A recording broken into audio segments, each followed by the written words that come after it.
नमस्कार. नवीशा किचनमध्ये आपलं स्वागत आहे. तर आज आपण करत आहोत कुरकुरीत बांगडा फ्राय. बाहेरून कुरकुरीत आणि आतून मस्त रसाळी रेसिपी होते. करायला पण सोपी आणि कमी साहित्यामध्ये आणि घरगुती साहित्यामध्ये होते. चला तर मग वेळ न घालवता रेसिपीला सुरुवात करूया. तर मी फ्रेश बांगडे घेतलेले आहेत. मुंडक्याकडचा भाग आणि कट वगैरे त्या माशावाल्यांकडूनच करून आणलेले आहेत. मी फक्त स्वच्छ धुवून घेतलेले आहेत. हे स्वच्छ धुवून घ्यायचे, आतली घाण वगैरे सगळी काढून घ्यायची त्याची. आता आपण अर्ध्या लिंबाचा रस सर्व माशांवर टाकून घेणार आहोत. तुम्हाला जर लिंबाच्या रसाऐवजी कोकमचा अर्क वापरायचा असेल तर वापरू शकता, तरी पण चालतंय. सगळ्या माशांना अर्धा लिंबाचा रस लावून घेतला आहे. आता मसाले पण सांगते तुम्हाला मी काय काय घेतलेत ते. तर मी मसाल्यांमध्ये 2.5 चमचे लाल मिर्च पावडर घेतलेले आहे, हळदी पावडर, धनिया पावडर, चवीनुसार मीठ, गरम मसाला, फिश फ्राय मसाला घेतला आणि जिरा पावडर घेतलेली आहे. 1-1 चमचा घेतलेले आहे आणि लाल मिर्च पावडर तेवढी मी 2.5 चमचा घेतलेले आहे आणि चवीनुसार मीठ. हे सर्व मिक्स करायचं आहे आणि सर्व माशांवर टाकून घ्यायचं आहे. तर निम्मा मसाला आपल्याला माशांसाठी ठेवायचा आहे आणि निम्मा कोटिंगसाठी ठेवायचा आहे आपल्याला.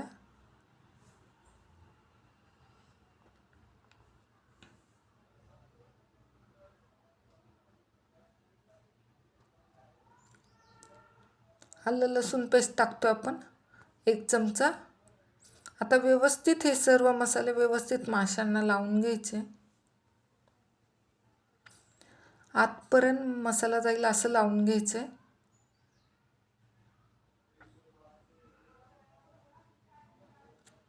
आता हे झालेले आहेत आपले माशांना मसाला लावून.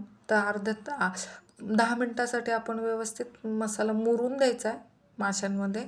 तोपर्यंत आपण कोटिंग तयार करू. तर कोटिंगसाठी मी अर्धी वाटी बारीक रवा घेतला आणि 1 मोठा चमचा तांदळाचं पीठ घेतलेलं आहे आणि आपण जो निम्मा मसाला ठेवलेला आहे तो ह्याच्यामध्ये टाकून घ्यायचा आहे. आता तांदळाच्या पिठीमुळं माशांवरचं आपण जे कोटिंग तयार करतो ना, ते तेलामध्ये तळताना उतरत नाही आहे, चिटकून बसतं असं. त्यामुळं तांदळाचं पीठ वापरलेले आहे. व्यवस्थित मिक्स करायचं आहे.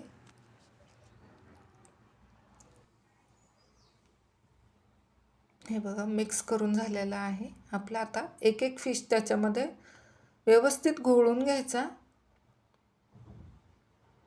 आणि दाबून दाबून घोळून घ्यायचा. म्हणजे तेलामध्ये आपण ज्यावेळेस फिश फ्राय करतो त्यावेळेस रवा सर्व खाली येऊ नये, त्यामुळं तोपर्यंत मी तेलसुद्धा गरम करायला ठेवलेलं आहे. मंद आचेवरच ठेवलेलं आहे. जास्त कडकडीत पण गरम करायचं नाही आहे आणि जास्त स्लोसुद्धा गॅस ठेवायचं नाही आहे आपल्याला. मंद ह्याच्यावरच तळायचं आहे, मध्यम ह्याच्यामध्ये.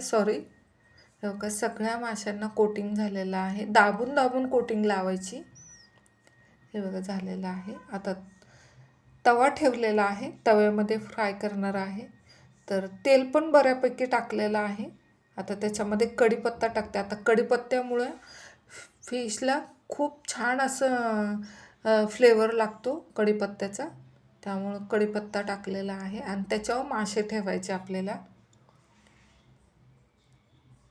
आणि गॅसची फ्लेम जास्त मोठी पण ठेवायची नाही, जास्त स्लोसुद्धा ठेवायची नाही, मध्यम ह्याच्यावर ठेवायची आहे.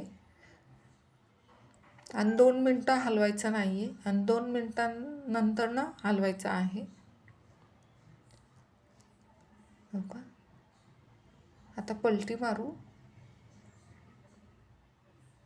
एक साईड व्यवस्थित परतली की मग दुसऱ्या साईडने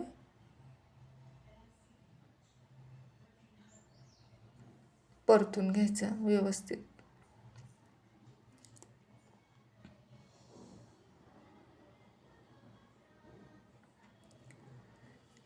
5 मिनटानंतर ना पुन्हा हलवायचं त्याला. बघा किती मस्त असं झालेलं आहे आपलं फिश फ्राय. आता कढीपत्तासुद्धा साईडला काढून घेते. कुरकुरीत फ्राय करायचे आपल्याला. कढीपत्ता साईडला काढते. आता प्लेटमध्ये काढून घेते. तयार झालेले आहेत. जास्तीचं तेल मी तिथंच ओघळून घेते, प्लेटमध्ये काढते. बघा किती छान असे फ्राय झालेले आहेत, कुरकुरीत झालेत दोन्ही साईडनी.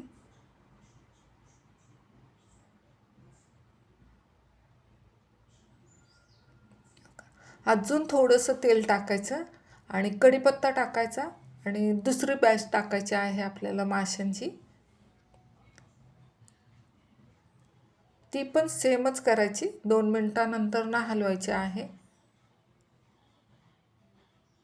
हो का, पलटी मारतोय आपण. तयार झालेले आहेत आपले फिश फ्राय करून, मस्त तळून झालेले आहेत, तयार झालेले आहेत कुरकुरीत बांगडा फ्राय. हा बांगडा तुम्ही कोरडीसुद्धा खाऊ शकता किंवा भाकरीबरोबर चपातीबरोबर खूप छान लागतात. हे बघा किती मस्त असं कोटिंग पण लागलेलं आहे. तुम्हाला जर हा व्हिडिओ आवडला असेल तर व्हिडिओला लाईक करा. अशाच चविष्ट रेसिपीसाठी माझ्या चॅनलला सबस्क्राईब करायला विसरू नका. परत भेटूया अशाच स्वादिष्ट रेसिपीसोबत. तोपर्यंत बाय बाय तुम्हा सर्वांना.